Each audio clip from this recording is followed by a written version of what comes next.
Welcome to the latest episode of Templar Talks. As you can tell, we're not in Athena Games, and this is not an Alex. The preface to this was because it's bank holiday weekend.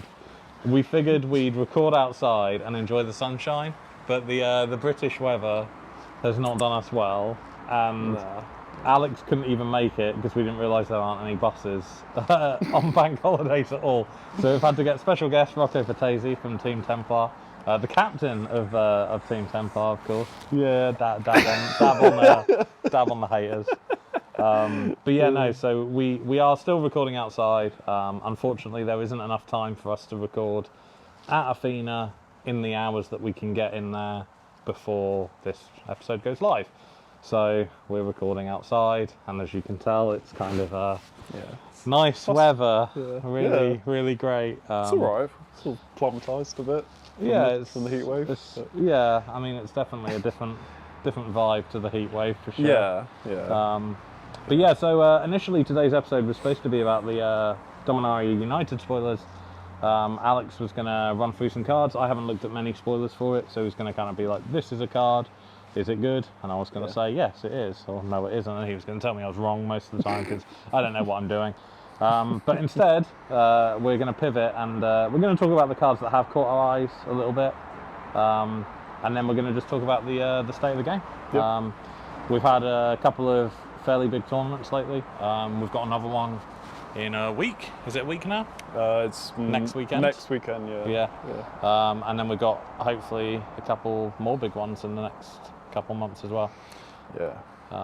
It's good to see organised play get back to where it was. It's honestly such a breath of fresh air, especially after everything we've been through. Not like sure. Personally, but like the Magic community. I feel like there's a lot of like invigoration of people wanting to play competitive Magic again, which is lovely to see. And I think it just makes you a better player in general, and it helps the communities as well. Yeah, definitely. I think as well, like, I know it's that whole thing of like everything we've been through, but like I know none of us, like no one I know has been affected with that much hardship as a result, but it's still that isolation factor of COVID was like crazy. Even if you weren't affected by the illness itself, it's kind of the mental effect it has on you to stay inside for 2 years, effectively 2 years, is pretty taxing. Like in 2020 and then 2021, it wasn't just Magic the Gathering, it was Magic.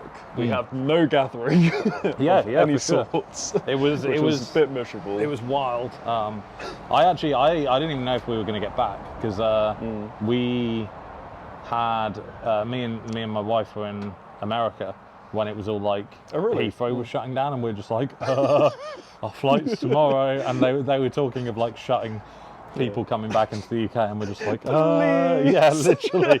I'm a UK citizen. It got to the point where I was, because my boss lives in Texas, and it was kind of like like we were talking about like, okay, we might have to drive to Texas to have somewhere to stay until we can get back into the UK. But yeah, it was wild because those it just kind of, it was great to see everyone get back online though. Like Spell Table was a godsend. Yeah, Spell Table was great.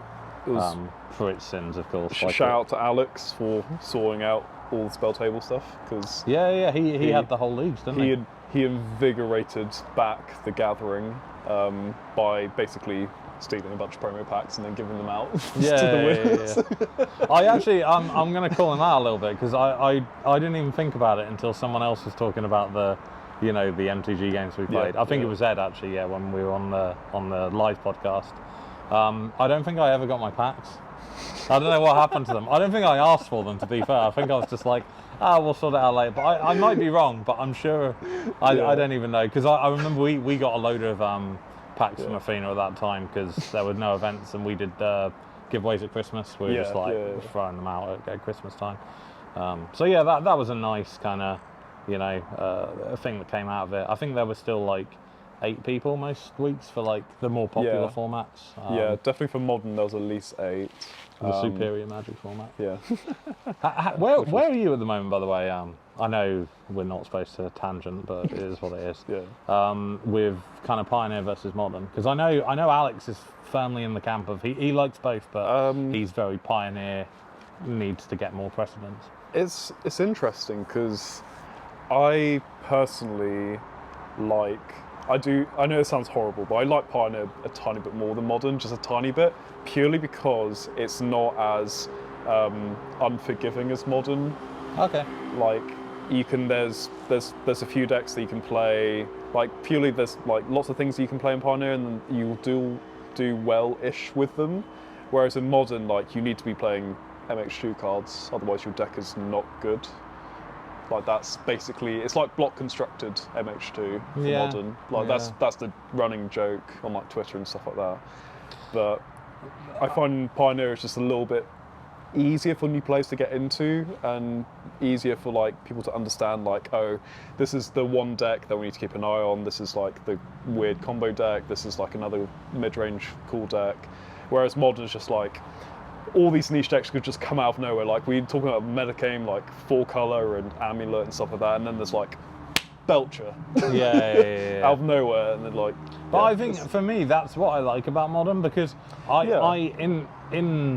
know everyone has that whole kind of MH2 meta.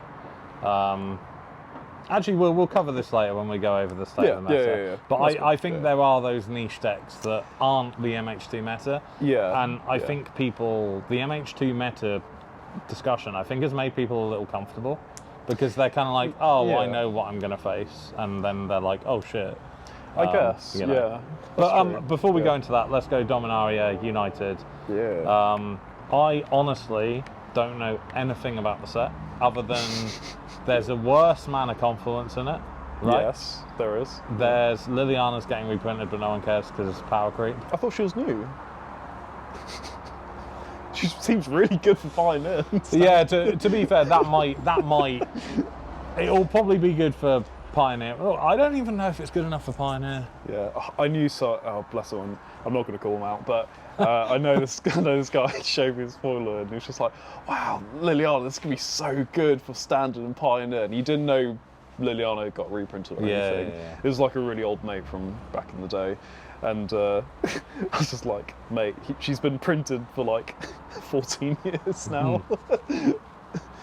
I think that's the thing. Like, I genuinely think it won't. I mean, in Standard it should be good, I think. But I don't play Standard that much, so I don't know how quick it is. But Pioneer has shocked me in that it is almost a turn 3, turn 4 format. Like, a lot of the time, if you haven't got presence, not maybe one, but if you haven't got a good stable state by turn 3, you're probably screwed. And I don't think Liliana affects it as much. Like, I find it interesting that Liliana, with the presence of Liliana in Pioneer now, everyone's thinking, oh my god, red-black mid-range is going to be so good. But what I think of is the Greasefang decks are going to be really good, because you could have a free outlet to discard your Greasefangs. Yeah. And it's a win con on its own. Yeah. Which is Is Inquisition of Kozilek legal in Pioneer? No. Oh, okay. Thoughtseizes is, but I know Thoughtseizes is, but I was just thinking if Inquisition was, given it's a slower format, like Inquisition plus Thoughtseizes plus Liliana, would be quite a nice hate. Yeah. Got Shrieking Affliction. Yeah. Build the rack. I don't know, I don't know. It'll hopefully do some interesting things to the Pioneer meta. But aside from that, and the only card that I am going to pre-order from the set, I genuinely don't know anything. So I think you said you were going to be looking at one card for the upcoming tournaments in a couple of weeks. Is it a Pioneer card or a Modern card? It's more to be fair, I can see in Pioneer as well, because it's not actually that big of a cost to play it, because we have Triomes. Okay. I'm talking about Leyline Binding, I think it is. It's a 6 mana enchantment. It's 5 colours and a white, and it has Flash. Okay. It's basically got the text of Oblivion Ring, so it enters the battlefield, exile target non-land permanent until it leaves the battlefield, return it. But that's Domain, so it can be cast for 1 mana. And the thing is, with Modern, we are just like have an embarrassment of wealth, and like with our fetch lands and our triomes, that we can play this for 1 or play it on turn 2 by fetching a triome and then getting a shock land. And I think it's going to work more. I think it's going to work more into Modern than it is Pioneer, but I might be wrong. But I know that I'm going to be registering that card for Mega Modern because I think I sort of need it for the deck I'm playing with. And I think it's really powerful as well. It's like 1 white for a Path to Exile that doesn't give them a land, and it's a thing that sticks around, doesn't get endinged, it gets bounced by Teferi, but like everything gets bounced by Teferi. And Vigor hits enchantments, right? Yeah, it gets Force of Vigored, but if you're playing, especially against like decks like Murktide, just exiling a Murktide is quite nice. And just getting rid of that like stupid threat. Even if they get rid of the enchantment, they're still left with like a 3/3 at the end of it. So it's still like a decent enough effect to have in Modern, I think. And it's an enchantment for like Traverse decks if they want to, like I think 4 colours moved over to Traverse, so they need like more types in the bin, and if it gets blown up, you don't really care. No, I agree. I think it does sound like a good card. It'll be interesting to see if like Zoo runs it in sideboard. Just instead, as another option with the domain. Like you're always looking for domain anyway. I've tried to talk Michael into playing it. In Zoo because I think it's really good. I don't think he's going to play Zoo at the upcoming tournament. I know, it's really sad. It's a bit of a spoiler because this is going out before, but in terms of internal Team Templar discussion, I don't think he's going to be playing Zoo. I wish he was though, because I think he's really good at the deck. Yeah, so do I. But equally as well, I don't want to give out any strategy at all, but there's a particular matchup I want to personally practice with him. Well, I don't care if it's me practicing it, but there's a matchup that I think there's one matchup in specific I think he needs to learn the ins and outs of. And I think once that's out of the way, I think he'll just crush it because he knew his play at the Modern WPN was exemplary. Like he played so well, and then it was just one stumble. And I think once that stumble is shored up a bit, it'll be pretty plain sailing for him. To be fair, that was probably like the first time I've seen him in paper play Burn. Because I think he plays online quite a lot. But I haven't seen him in paper play Burn, and like what he did on the day was great. I was watching all his plays, and he wasn't making many mistakes at all, or to be fair, any. I think there was some really strong play in general at the WPNs, which you expect, but definitely. It was good to see. But I mean, in terms of the card, I'm excited about in Dominaria.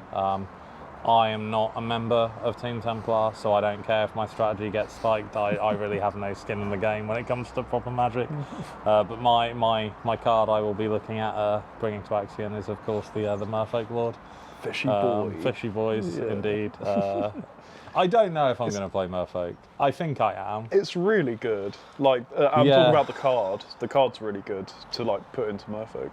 I think I was looking at the deck after.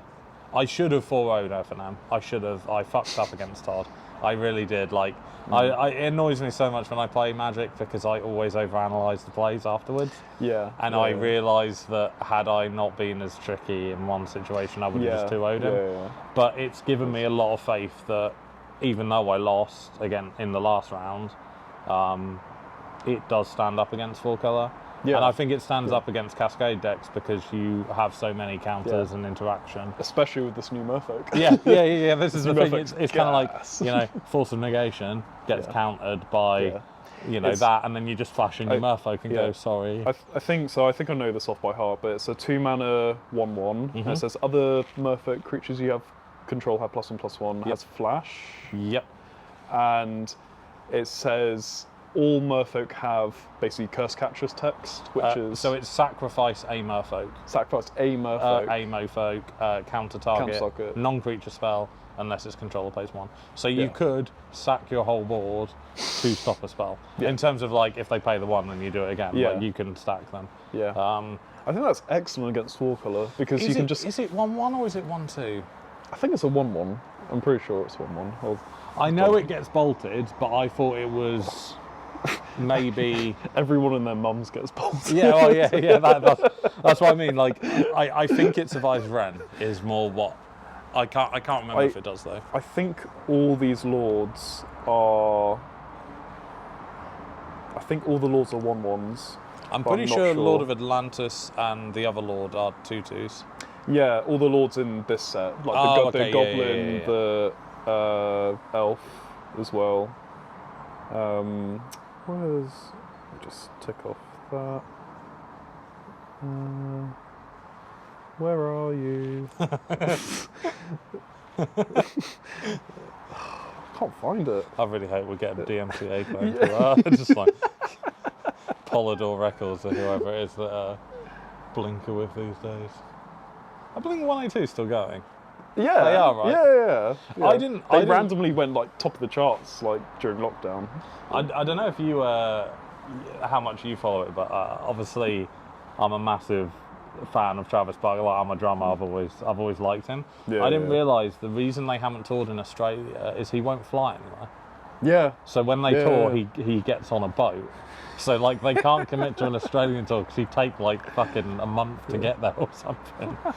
Yeah, it is a 1-1. Oh, it is. That other merfolk you control get +1/+1, and yeah, it's got the ability that Goblin Trash Master has. You know, it's just like sacrifice un merfolk. So it doesn't say all merfolk gain this. It's just. But I think Curse Catcher this is basically Curse Catcher in Modern. And Curse Catcher in Legacy is very good. I think it's interesting that Curse Catcher doesn't really see much play in Merfolk lists in Modern. But Curse Catcher for free basically is quite a good card. It is very good. And I won't be surprised to see like a lot of people like actually rock up with these new cards the day before. Well, the day they get released, the day after. People will play these new cards. Like I'm expecting to see like a few fishy boys and maybe some goblins. I'm a little bit annoyed about it because I was thinking of taking Merfolk anyway. Oh. Fair. And then now it's like people are going to be thinking of Merfolk, whereas I genuinely don't think before anyone would have thought of Merfolk. Like, I mean, people know the deck, so it's not as much of a surprise, but you don't really prep for Merfolk when you're going into a tournament. No, I just, you prep for the big five in the format, and then like everything else is sort of, like you don't really mind sort of like getting scrubbed out by them because like you haven't really done realistic testing or things. So you're meant to really beat them as well, like, depending on what deck you're on. But so I mean, on to the meta, I guess. Obviously, we've had the specifically Modern Pioneers. Yeah. We all know Pioneers, just Greasefang and Monograin, basically. Like, but yeah, no, with the Modern meta, with the WPN qualifier, it was really interesting because a lot of people prepped for Merfolk. A lot of people prepped for Murktide, not Merfolk. And I think there was one, maybe Phil. two. Yeah, Phil was the only Murktide player in the room, which was mental. I think, I wish I had the list in front of me. There was a lot of 4-colour control. There was at least 12 4-colours. Yeah. On the day. Whether it was like pure control or elementals or Vivian variant, combo. Well, there were a lot of 4-colour control decks, and then I think there were at least 8 burn decks as well. Yeah, there were a lot of burn decks as well. And the top 8, the bracket for the top 8, I'm going to try and do it in order of where they came. I'll pull up MTG top 8. Yeah, nice. So first seed was a 4-colour Vivian combo. Second seed was burn. Third seed was, I don't know what third seed was. Fourth seed was burn. Fifth seed was fucking Goblin Charbelcher was 5th seed. Sixth seed was Titan. 7th seed was Titan, and 8th seed was burn. So what was third? It won't be in order because of where they actually came in the end. It was another burn deck, I think. Oh, okay. So there were 4 burn decks. There was 3 burn decks. 2 Titan. 2 Titan, 1 Vivian combo. Jun Scam. Yeah, that's the one. And a Belcher. Zuma Jun. Yeah, Belcher. And obviously, this podcast is coming out after the Modern Roundup, so there's no spoilers if you haven't caught up with the day's events. It's been ages. I should have edited soon. I'm sorry, guys. Yeah. But Charbelcher made it to the final against Amulet Titan, of all things. Yeah. And the Amulet Titan player that got the furthest was the only Amulet Titan player that hadn't innovated on the deck since early summer. In terms of hadn't made the wishboard, hadn't... did they even have unlicensed her? Maybe they had unlicensed her in the sideboard, but it was a very stock list. Yeah, their list was very, very... I've got their list right here, but they were playing some oldies but goodies in the sideboard, which is Fierce Empath, which is a 3-mana 1/1 elf. And it enters battlefield, you search your library for a creature card with mana value 6 or greater and put it into your hand. So it's basically search your library for Titan. Commander card there. It's running Emrakul, 4 Endurance, 3 Force of Vigor, 2 Engineered Explosive, 1 Emrakul, 2 Dismember, and 2 Besage. That's a big thing though, right? A lot of decks have got rid of Force of Vigor. Yeah, I think that's just so incorrect because Force is like one of the big things you need, especially in Titan decks, because you need to kill Blood Moon. Like, I know you've got Besage, but you need to be able to just kill the moon, like, for free if you don't have a green source in play to, like, Besage them. But I was actually really, like, I talked to him afterwards and I was really impressed with his list. And I like, Dom was a pleasure to interview. I actually, I had a really long interview with Dom after the final, but I also talked to him more than any other player as well. So, like, it was really interesting to hear his whole take on it. And I think he got it right. And, you know, in hindsight, I think, and I know hindsight's always one of those things, but I also think, again, it is a gamble because it depends on what you come up against, because if there's a lot of Titan, you get screwed. But I think a lot of players going with Burn made the right meta call. Because Burn came 9th and 10th as well. So it was like they were almost, you know. I think me, Dom, and the other guy, Patrick, who was playing Titan, I think we all three of us made the right call of playing Titan because subconsciously we knew there were going to be a lot of Burn players because there's going to be a lot of 4-color players. Hopefully, like, the Burn players eat the 4-color players and then we eat the Burn players. I think I can't remember your second match, but I think in your first match you got very unlucky to get paired up against Creativity. Because that was just like, it's not a very big deck, and I know we've kind of rattled on that you need to be kind of prepared for these off-meta decks, or off-meta, quote unquote. But it was a very good player playing Creativity, and it's a very odd deck that doesn't pair well, and you drew very badly. When I saw it was Jay, I was just like, oh, fuck. It's like not like this on round 1, because I know how Jay plays, I know what he plays, and I really wanted it to be Scales, but when he played that turn 2 Ren, I was just like, oh, I'm so done. Because he revealed the Besage, I was just like, I'm just going to be Stone Rain forever. But I think the only reason I was still in that game is because of Khan, but if I didn't have Khan, like, the game would have just been over quite quickly. But Jay was playing like a really very good deck that attacked both, I think it attacked both Titan and 4-color really well. I think he got paired into Burn a lot after that. Got paired into 3 Burn players and then died, which was a real shame. Because what was Phil from Team Templar? He was on Murktide. Do you know what his matchups were? Because I know he went 2-2 or 1-3. It was a rough first 4 games. I think Phil lost to Burn. He definitely lost to. I can't remember what it was. He might have lost to Gideon on Jun Scam, I think. I'm not entirely sure. And I think he played a couple of 4-colors players and they just, like, went over him. But so, I mean, the way we're talking here, Burn beats 4-color most of the time. Most of the time, yeah. Burn beats Murktide most of the time. Burn beats Merfolk, if Merfolk's going to be there. Yeah. What do you consider the big 5? The big 5 to me, personally, obviously everyone can have their own excuse, but personally it's 4-color, any variant of 4-color, so like Elementals control, like combo, whatever, then it's, I think, Murktide. I'm not putting these like all in specific order, but it's like 4-color, Murktide. I'm going to put any Cascade deck at number 3, like Crashing Footfalls, like Glimpse of Tomorrow and Living End, because they're all excellent decks. You need to be able to understand that when you go to a big tournament, you will see at least one of those decks, and you will play against one of those decks. You will be. Burn isn't good against them, right? Or if you aggressively mulligan in the same way you would have to against Titan, in that you just look for 4 burn spells, minimum, in your starting hand, and just hope. It's really close. I think Rhinos is actually very good against burn because you present such a quick clock, and the force negations can just be counter spells for their burn spells, and you don't really care about the creatures because you can free them away. Living End is sort of the same, but it's sort of like a one punch, like I've got you, like just put all my boys into play and attack you and you're dead. Glimpse is kind of an interesting one because you can just get really lucky on turn 3 and just like flip an Omnath into play and they just die because you just gain a bunch of life and they can't remove it.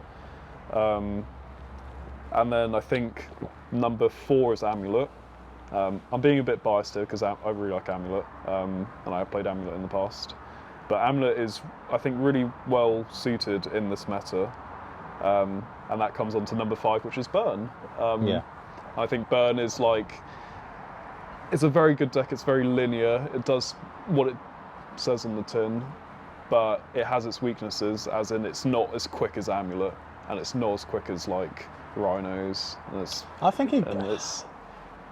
It can get behind. I've seen Burn players like on the draw, and it's kind of a bit miserable when Burn players are on the draw, like for a Burn player, because like you have to sort of play ahead. Maybe it's. I haven't played Burn in a while, and I haven't played that much Modern recently. But is Eidolon too slow now? Because if you're on the draw, you're playing Eidolon on your opponent's turn 3, and at that point, does it even matter? Like, does Eidolon hurt you more? Because I know that was one thing in the quarterfinals. Eidolon was what killed Michael. Michael couldn't play around his own Eidolon. And it didn't actually deal any damage. I think Eidolon is sort of like a necessary evil for the Burn deck to have, because otherwise you're going to lose to some random stuff like Belcher and even the Cascade decks, because they're casting 2 spells, which obviously costs 3 or less. So you're casting the Cascader and then your payoff. So that's immediately 4 damage to them without you doing anything. And I think it's sort of like a thing that you have to have in. I know it kind of sucks to play it. This isn't like the substitute.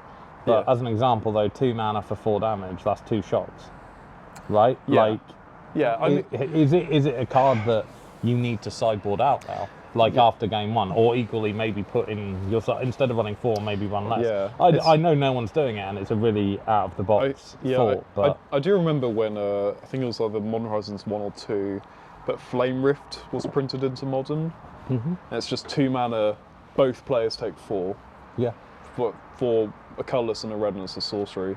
And I thought, oh my god, Burn is just going to be so good with this card, because they have access to 8 4 damage spells, but it just never saw play, which was really interesting. I think it's just because you can't take 4 damage, and they take 4 damage because I'm surprised more people aren't messing around with non-Boros Burn, because I think. I know you take a huge hit from not having Boros Charm specifically, but Lightning Helix now I don't think matters as much as it used to. Unless you're in, I know in the mirror it's super good, but that's the only place it's good. And you lose deflecting in the sideboard. But I know I was speaking to you about it after Modern on Friday. I don't think Path to Exile is as important as it was, in that if you're trying to get rid of an Omnath, you've already lost. Most of the time, I would almost say that a Skullcrack is better to stop the life gain, and then stop the life gain again. You know what I mean? Because chances are they're gonna try and fetch, or they're gonna play most of the time though they're not gonna get an Omnath trigger on the turn that Omnath is played.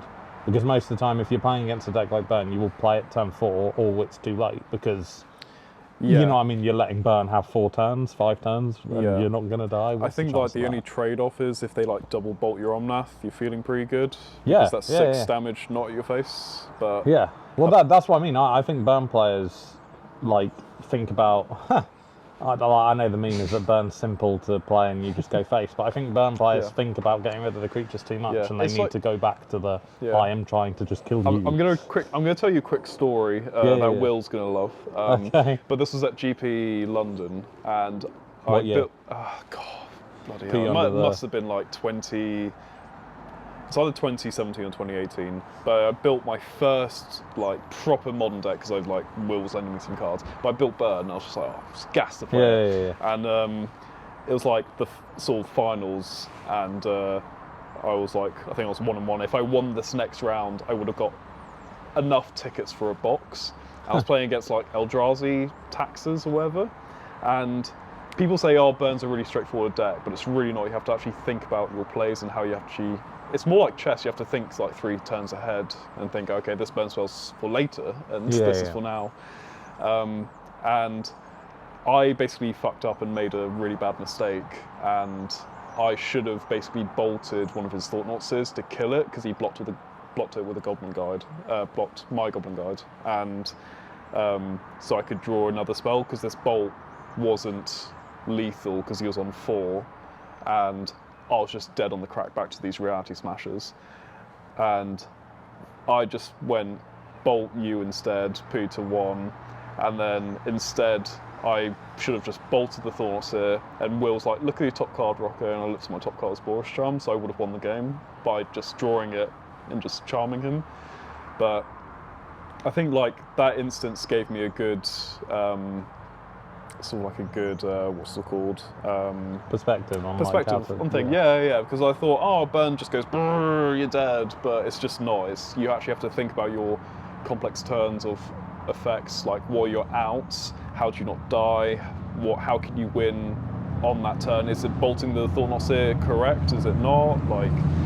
But I think that's what's made me into the player I am today, where I sort of question why I do, how I do it, and basically test as much as I can to sort of see those situations in a new light. And I think that's why I sort of religiously test I genuinely think Burn is, if it is affordable to you, I think it is a deck that everyone should own. Yeah, because I think it is like... It's a fantastic first modern deck. But it's also like, it keeps the state of the game in check, right? Because every so often people... It was like the WPN actually. Every so often people forget about Burn. And it's like Colin, long-time Athena goer. He rocked up and won 3 FNMs? Yeah. Or like, I think it was 4 or 5 FNMs in a row were won by Burn. Yeah. And before those 5, no one had played Burn at an FNM. Yeah. And everyone gets a little like, I can fuck about and take my time. That was exactly the same, I think, when we were all playing our mopey mid-range decks.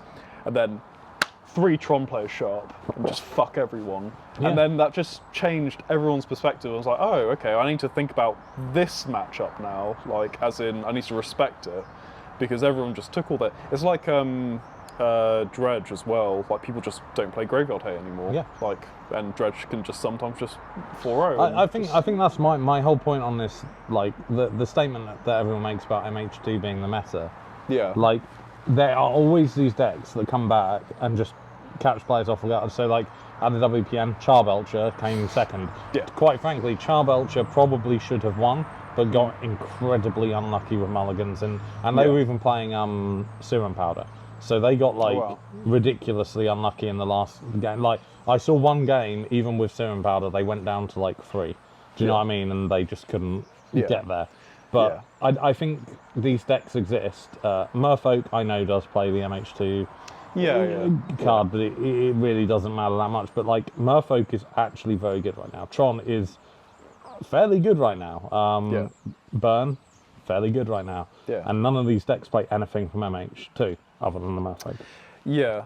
I mean, I guess Tron plays like Endurance sideboard. And, well, I'm talking like, not MH2, but like the MH block as it is, because there's going to be an MH3, so it's all that I'm talking about, like how those have like rescaped how good these decks are, like as in Burn has all the, the Horizon lands where you can just, which get you, draws a card whenever you want it, and like Tron has Force of Vigor in the sideboard and stuff like that. Yeah, Devil's Advocate though as well with the sack lands. They did exist prior.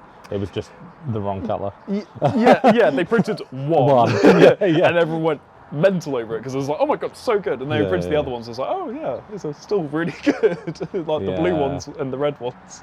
It is odd that they make those kind of decisions because there's still some missing, aren't there? Yeah, they'll be in Horizons 3. I assumed they'd be Horizons 2, but then they did fetch lands in Horizons 2. Whereas they could have done fetch lands in like Double Masters 2, and it would have made more sense, but they didn't. Money. It's so odd. They'll definitely be in Horizons 3. But then by the time of Horizons 3, because we've got another year, full year, they're going to need to reprint Shocklands. Because Shocklands are already... in Unfinity. One per case. I think it's one per case. 1.5 per case or something. It's absolutely astronomical. Literally astronomical. Yeah, someone was telling me about them, like, so excited about the art. They're like, oh yeah, the price of Shocklands is going down. It's like, no, it fucking isn't. Like, the price of Shocklands is going nowhere. The only reason Shocklands are going up is because Pioneer is the flagship format at the moment, because Wizards are pushing for Pioneer because it's their Pro Tour. I am amazed that they did the Pro Tour for Pioneer, because they pushed Pioneer, and then COVID happened and Pioneer basically, like, I used to wind Alex up by saying, like, it is a dead format because no one played it because the car, you know what I mean, like, COVID screwed Pioneer. And then they've come back and they've pushed it even harder, which to me makes no sense, because, like, the Challenger decks for Pioneer are now, other than the Spirits one with tweaks, are kind of out of date. Like, they're still okay, but... they're still good. But they pushed Pioneer with the Challenger decks, and it didn't do anything. And then they pushed it again with the Pro Tour, and it's just like, just leave it alone. Let it die. I know. I like Pioneer. I think Pioneer is because they picked Pioneer purely because the format already was created before COVID. And people can get more into the format than they can Modern. Yeah. I think that's purely why and people just refuse to play Standard in Paper. I am still... Arena.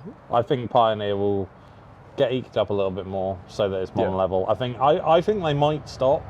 I've spoken about this a lot with various people, but I think they might stop pushing the power at MH3, because I think they wanted to get it to a point where Modern is effectively like Legacy minus, and it's almost there. Like, I know, like Todd's been memeing on me a lot for like how like Legacy shit, like it's decided on turn 1. But to be fair, Modern is almost the same now. Like, I think a game of Modern is almost wrapped up by turn 3. Like, almost. You can see, unless there's a lot of luck, but I think that's the same with Legacy, right? Like, a game, I know that's a meme and he's winding me up, but I don't think Legacy's decided on turn 1. I think it can be. It can be, but Legacy is more of a mid-range fest than Modern is, which is hard for viewers to listen to, but it is, because all the decks doing well are 4-colour piles that don't have any combo. They just play all the best cards. Well, Delver's pretty good, but Delver's a mid-range deck. Like, really. Delver's sort of like a mid-range tempo deck, but like all these 4-colour decks playing like Uro and like all these, like, they're good threats, but they're slow. They're like, you need to like escape it, put it into play, resolve it, attack with it. Whereas like Delver's just like, here's my Darcy, here's my Murktide, here's my forces, like, you're just dead. But yeah, I do, if I had money, I'd get into Legacy. And if they had events, I'd play Legacy. But they don't, so I don't.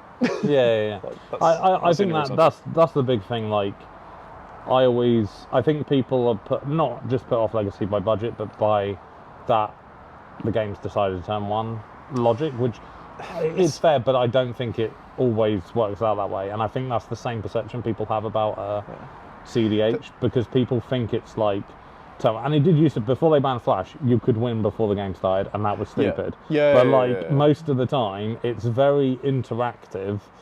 Like, everyone has long turns, and then the game's over by turn 3 or 4. I've seen a really great example. I don't know if it's still on YouTube. It's from a Grand Prix, a Legacy Grand Prix. This was like years ago, before Deathrite was banned and Deathrite was legal. I think when its inception to Legacy. Like, I missed Deathrite.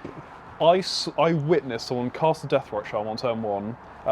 They had a 4-spell counter war each way. The opponent was left with one card in hand. The guy who cast Deathrite had 0 cards in hand, and he won because he resolved Deathrite first. Yeah. And the guy was like, "Yeah, I've wasted all my resources and I can't beat this Deathrite." As much as I wish I had a chance to play Legacy with Deathrite, I can see why it's bad. Because especially in a format with like Wastelands and shit, where you effectively just get yourself ahead on mana by, I've still got my Deathrite, I have no lands, but who cares? Like it's so stupid. The people that were comparing it to Ragavan actually anger me because they don't understand how powerful Deathrite is. Like Ragavan, sure, Ragavan's annoying, but Deathrite is like so good. I can't actually put it into words how good that fucking card is. Like weird sudden like pivot there. Do you think Ragavan would be fairer if it took a card off the top of the library but meant you could tap your lands for any colour but didn't give you a treasure? Because the reason it has to have the treasure is to cast the spell off the top. Or okay, you can pay any mana. It literally reads you can pay any mana to cast that spell. Would it still be played? Yeah, it'd still be... Oh, actually. Yeah. Or, okay, even more pivot. What if it wasn't cast spells? You could play the spell, play the card, so you could get lands off it. Nah, that'd be way too good. But would it? Because if turn 2, it would because like you go turn 1 Ragavan, they go turn 2, tap Triumph, get fucked, and you attacked with your monkey and you hit their fetch land. You can just play their fetch land and you haven't skipped a heartbeat. Yeah, that's true. Like whereas if you hit them, it's almost better because they exile their fetch land, which they could have had, and you get a treasure, and then you can play a land, you can play like a Darcy, and then you have counterspell up, and you can't lose, pretty much, at that point. Yeah, that's what I mean, though. So in the land situation, it's worse for the Ragavan player. It's worse. Like at the time, like long term, it might help them. Ragavan's power comes with that treasure. Like stealing cards is just, I feel like flavor text in most situations. Like gaining that treasure is way more valuable than taking their cards. Like I do think it's interesting that they didn't go a different way with it. In like either you get a card if you dash it, but you don't get a card if you just play it normally. You still get the treasures. The treasures are fine, but for me it's like that extra bit of power of like those times you get like an abundant growth or like just some like a bolt that can handle the thing. Yeah. Like it's those ones feel a little bit bad. It's Ragavan is a feel bad card, but you need to be prepared for it because people say, oh, it's too good for modern. Well, it was clearly too good for Legacy, so it's too good for modern, right? But it's just not. Like the amount of times I've blocked with an 0-3 Grazer, or just killed it with a bolt or something, or just played a creature and blocked it. It's fine. With that said, I never used to think... So when MH2 first came out, I was pretty much only playing Amulet. Yeah. And I didn't think Ragavan was that bad. But then when I started playing other decks, and you don't have the 0-3, you're like, oh... Yeah. It's quite hard to deal with. You know what I mean? Like, whenever I curse Ragavan, it's only when they play on turn 1, I play something on turn 1 and it's like a tap land, and they attack me and they hit my Teferi. That feels really fucking rough. Really rough. And I know a lot of people have experienced that, and you should be in the same camp of me as that card is bullshit when that connects. There are so many it produces so many feel bads. It's like when you keep a 1 lander on the draw, you don't draw the land and then Ragavan hits your land. But it produces the best stories ever, like someone like stealing their Khan and exiling their opponent's Tron lands. That is amazing. That's so good. But fuck that monkey. It's still fine in modern. I don't want it to be banned. I actually think modern is in the best state it's been in a long time. Yeah, modern's great. Yeah. I do think 4-color control is a bit oppressive. Yeah. But beyond that, and the only reason I even bring that deck up is there's a few... There's a few decks that aren't fun to play against. Charbelch is one of them for me because it's just like I do nothing and then I win. I guess Cascade comes onto that, but for me as a player, there's nothing worse than just you can't do that, you can't do that, you can't do that, but then I'm going to take 15-20 minutes to end the game. I think out of experience and talking to others, there are three main pillars holding up Modern. One of them is the Cascade decks, one of them is Omnath piles, Yorion piles, and the other is Monkey. Any deck with Monkey. And I think that's the only thing. Like, if you remove one of those pillars, I think everything else gets a bit, washed away. But I think, like, I know a lot of people think Murktide needs a hit because it's been played so much. I really don't think. I think Murktide is a really, really well-rounded, good deck. Yeah. But I don't think it's a problem deck. I really don't think it's a problem deck. Murktide is literally the Sheriff of Nottingham of the format because it just sorts out everything. All like I was like, oh, you're doing some bullshit thing. I'm gonna maybe Ledger Shredder was a step too far.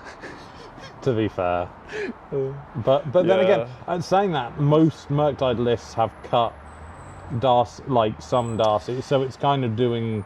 Like most run 2 Ledgers by cutting a Darcy and a Murktide, so it's not like it's broken the deck. It's just but Shredder's so good. It is. It's really, really push. But I still don't think it's the pillar of Merfolk. It's not the pillar. It's not. It's I think the secret pillar of Murktide is expressive iteration. I think it's Darcy and Bauble. Yeah. Because you just get so much value off turn 1, DRC, Bauble, because you can potentially Murktide on turn 2 if you get lucky, you know what I mean? How good would Murktide be if Iteration got banned tomorrow? Would people play it? I think so. Okay. I think maybe you would... People are calling for it to get banned in Legacy. That's how good it is. I think in Legacy it's more of a problem. Yeah. Because the power level is higher, right? But like, I think, I don't know. I think if it got banned in Modern, people would just play like any of the many 1 blue spells. Yeah, I get. Like, we just got Impulse. Well, yeah. Like, I think that's the thing. I would almost say, in combination with Darcy and Ledger Shredder, Consider is probably more of a problem than Expressive. Because it's less mana and it fuels the shit out of your graveyard. Yeah. Whereas Expressive doesn't fuel your graveyard as much. It doesn't, but in the late game it's draw 2 cards for 2 mana. Yeah. Well, look at the top 3, draw 2 cards, which is stupidly powerful. But I think like... The problem in Legacy is Expressive plus Brainstorm. Plus fucking Ponder. Like, you have 3 cards that effectively dig. And if you've got Darcy out, you're like... half my library. Sculpt the deck. Yeah, literally. Weave the top of the library into what you want. Literally. But yeah, like, it's just, I don't know. I don't think it's that good in Modern. It's good, but I don't think it's bannable. Yeah, I think, I know a lot of people have been calling out, but I think Omnath might need to go. Like, I think Omnath is, if you think of all these decks, like, especially in the 4-colour decks, if you stabilise with an Omnath on the board, you've pretty much won. Like, I watched your game with Todd, and when Todd played an Omnath, he stabilised and like started to gain life every turn. It just was out of control. I would agree that Omnath is the depressing card of that matchup. Because people are complaining about Yorion and the companions as a general, like specifically Yorion, but I think Yorion is okay. It's the cards within Yorion decks like Omnath. But then again, though, is Omnath? I don't know. I think Yorion or Omnath would do enough. I think banning Omnath would do too much. Really? But I think, yeah. What would the format look like when Omnath's banned? Do you think Burn would run rampant? No, I don't actually think Burn cares about Omnath, because Skullcrack and shit are such a. You have to have Skullcrack, yeah. But I think it's why, for me, red-green Burn needs to be looked at more, because you effectively could run 8 Skullcracks. And who gives a shit what Omnath is doing at that point, because you're just not gaining any life. Like, and as well, like, Dress Down helps, the blue decks against Omnath. I think the big problem is Omnath plus the fact that all of your value draw cards then get bounced the next turn potentially. Because like that's the thing that can happen, right? Someone can turn 3 get Yorion, turn 4 Omnath, turn 5 Yorion, and then you're like, okay, I've probably drawn an extra 3 cards off that. Yeah, put 8 power into play on turn 5, and then draw 3. Draw 3 cards, and then probably also get another life gain trigger off. Draw some pitch elementals while matter. It's such a combination of like, you could ban the new pitch elementals. You could ban Omnath. You could ban Yorion. The problem with the deck isn't that they're all too good. It's that just it has too many of them. And if you get rid of like a fraction of that power, because you got to think if someone resolves a Yorion later on in the game and gets the bounce for the elementals, then you're really having a bad day at the office, because like you can have stabilized against the Fury and a Solitude. Yorion sort of has that overbearing effect like Lurrus had back in the day, because like back in the day when Lurrus was legal, I think Lurrus was the gatekeeper to Yorion. Like really, like so miserable to play against. No, it was miserable in the fact that I killed all of the Death Shadow creatures, and then it was just like, oh yeah, you've got 1 card left in hand, cool. Lurrus to hand, go. And then they just like assemble their army again. Whereas like Yorion doesn't really work unless you've got shit in play. Whereas Lurrus is just like, I'm gonna value you out of the game every single turn. Maybe though, getting a weird one, but Ephemerate and Dress Down get around the evoke trigger, right?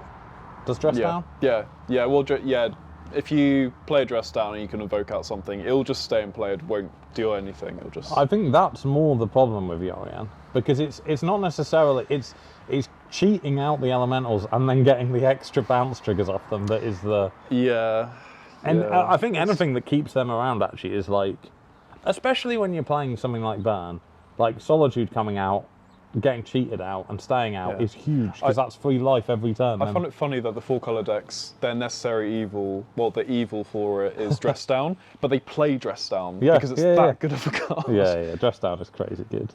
Sleeper of the set, I think. For sure. It's like 30 pence, and now they're like probably 5 quid a pop or something. Yeah, I think I don't even know. Yeah. But I don't know. I think Modern's. I do think it's in a good place. Yeah, Modern's. The only problem I have is that, not that I think it's particularly too good, but I just think 4-color is miserable to play against. And for me, that's the thing. When a deck is anti-fun, that's when. It's why in Commander, if I'm not playing CDH, I like decks that kind of just cruise past each other and do their thing. Yeah, it's kind of. It's weird because like when they reveal the Yorion at the beginning of the game, you sort of get both like misery inside, but also you think, okay, I know what to expect. Yeah. As in, like, I know what you're on, which is kind of like a nice relief, because like when I just get more, I get more afraid of people when they sit down, they don't reveal companion. I'm just like, okay, well, this is either going to be Belcher, like Murktide, or like something else. So like, I know Death Shadow plays like Gigantha now, which I don't get. It's kind of pointless, really. It's just there as an extra body. Just play a 15th sideboard card. You win lots more games. No, I don't play Gigantha in Death Shadow. Like my build, and everyone kept being like, "Oh, you got Gigantha," and I'm just it's like, rubbish. Well, I just don't care. Like, You like, if you wanted to, you could squeeze like a cheeky Murktide into the 60. Like Murktide's fine in Death Shadow because they're binning. A lot of people did try that, didn't they? Like a hybrid of the 2 decks. Yeah, and it worked for a bit, but I think they just got too bad against the 4-color decks because like Solitude's a messed up magic card. Yeah, for sure. For Death Shadow. Solitude. Solitude sort of soft banned Shadow out of the format a little bit. Yeah, Solitude is rough. Like, I don't know. The more like I think about MH2 and the problems it brought, I think the elementals are worse than Lagavulin. Like, because for me, again, as an Amulet player, initially I thought it was like, who cares? Because endurance is good, but it's not like game breaking. Yeah, but I don't know. It's always like spoiling stuff. I remember I was talking to Alex about this. It's like, oh, I've got a new elf. We can play elves now. I can play elves in my troll deck, and I just sent him a picture of Fury and Red and Six. It's like, these are the gatekeepers you have to put up with. Because you ain't playing elves. Yeah, once upon a time in Standard, it's just like, oh, this creature's really good, and everyone's like, dice to Doomblade. Yeah. Because Doomblade was the best removal spell ever printed back then, and that's sort of what we do now. Like, apart from like saying, oh, this is really good, it doesn't die to Fury. It's like, well, it gets exiled by Solitude. It's like, you can't really win with how everything's been designed now. Like, they're gonna have to push Horizons 3 more to impact what they've created in 2. Get Dark Depths and fucking Tabernacle legal in Modern. I think Dark Depths would be fine in Modern. I know Dark Depths would be fine in Modern, like, but if you had like Tabernacle and Wastelands as well, then not probably not. Dark Depths is kind of an interesting one because everyone's like, oh, you can't put that in your deck. I don't know that if Solitude wasn't in the format, even with it being in the format, that is 40 life you're looking at against Dark Depths, because you are going to reliably Dark Depths, like, get your Mount Liege out on turn 3 or 4. Turn 3, yeah, definitely, because you can crop rotation's not legal, but you can still Thespian Stage it on turn 2. Yeah, is Thespian Stage legal in the month? Oh, okay. In your end step, make a 20/20 attack. That's what I mean. It's kind of... Yeah, actually. I might it's indestructible. As I said, it's indestructible. Yeah. The only thing keeping that in check at all is Solitude. Yeah. Everything else just, and it's flying as well, right? Yeah. Yeah, it's a flying 20/20 indestructible. Yeah. I don't think it's fine. Even Dress Down can't do anything. It's still a 20/20. Yeah, like. Yeah, no, that can stay in the sea. Like, I'm not playing against that. That would be pretty. It's funny. weird. Like, I say thoughts out loud. I'm like, oh yeah, sure, put it in the format, and then we talk about it. And you're like, actually, no, wait, this is. It's like Fire Blast in Burn. It's like, yeah, I'll be fine in Modern. Yeah. No. Sack my 2 mountains. Done. 4. Yeah. There's a lot of cards. I think that's why I'm like so excited getting into Legacy. It's just, I don't know why Pioneer doesn't appeal to me, but I don't think I'm good at Modern, but I think I've got a good grasp of a lot of how decks work in Modern, and I enjoy seeing new things and learning new challenges. But I think with Pioneer, the fact that you're stepping down makes it feel boring, whereas in Legacy it's like I have to think about even more by turn 1 because shit's popping off. True. You know. I do. I'm going to retract my statement from earlier. I do like Modern better than Pioneer. Like, I like the gameplay. I like the gameplay of Pioneer a tiny bit better because you're not as punished as in Modern. But I think Modern, if I could choose if it was like Sophie's choice, I'd choose Modern straight away. But it's purely because you can just innovate on anything you want. Because I rocked up to F&M with a Mardu Obosh mid-range deck with Ragavan and like. Was that what you played last week? Or? Yeah. Oh, because I never played. Creamed everyone apart from Will, because they just didn't know what I was playing. I revealed a Bosch and they were like, "Wait, what?" Yeah. And I was like, "Yeah, I can only play with 1 drops, 3 drops, and 5 drops, and maybe a 7 drop if I hated companions, but I loved that 1 or 2 week window on Arena where companions had the original text and playing Obosh was hilarious. I loved that. I think it was a Rakdos Obosh deck that was just disgusting. It was good fun. God, they had to fucking ban they knew how to ban Guy Ruder in Legacy because they could just turn 1 you. Yeah, it's just dumb. Companions LED whole priorities. Companion is stupid. I still maintain, whether Yorion is too powerful or whatever, the concept of companion is dumb. Yeah, even with the tax of putting 3 mana, put it into your hand, it's still dumb. It's still ridiculous because that 3 mana, that turn you've taken off, that's still representing Solitude to your opponent. Yeah. And they know it. Yeah, and it's just bullshit. Fucking, I hate it, honestly. Yeah. I know they were trying to get Commander players, but it's just so stupid. Yeah. I did actually, to be fair, I was the one brave knight that rocked up with the Loot Tree modern deck. That's when Grixis. Grixis, all one-ofs. Not the land-based, of course, but just all one-ofs. I love that. Like, they're trying to appeal to Commander players, and then the most Commander-centric card is banned before it gets printed because it's so good. It's too good. Why would you not play any other deck that doesn't involve red and blue in it when you can play a free dual caster mage? Yeah, like, it's insane. Absolutely astronomical. Like, I love how they fucked up and they actually had to, like, before the even set was released, they were like, yeah, you can have all these toys but not this toy. yeah. And then the fact that they still haven't reprinted them with the right text, like companions anyway. You cannot buy. I'm surprised they didn't print, because they did the Challenger decks with Lurrus. Yeah. And they didn't reprint it with the text on it. It's just dumb. I don't know what they fucking do sometimes. But anyway, we better call it there because we've definitely tangented off on some stuff. But we're going to go play some actual Magic: The Gathering. The gathering part of Magic. Gathering. And thank you very much for watching this impromptu episode of Templar Talks. The next episode should be back to filming in Athena, I think. Should be me and Alex, I think. Maybe. Not substitute Alex.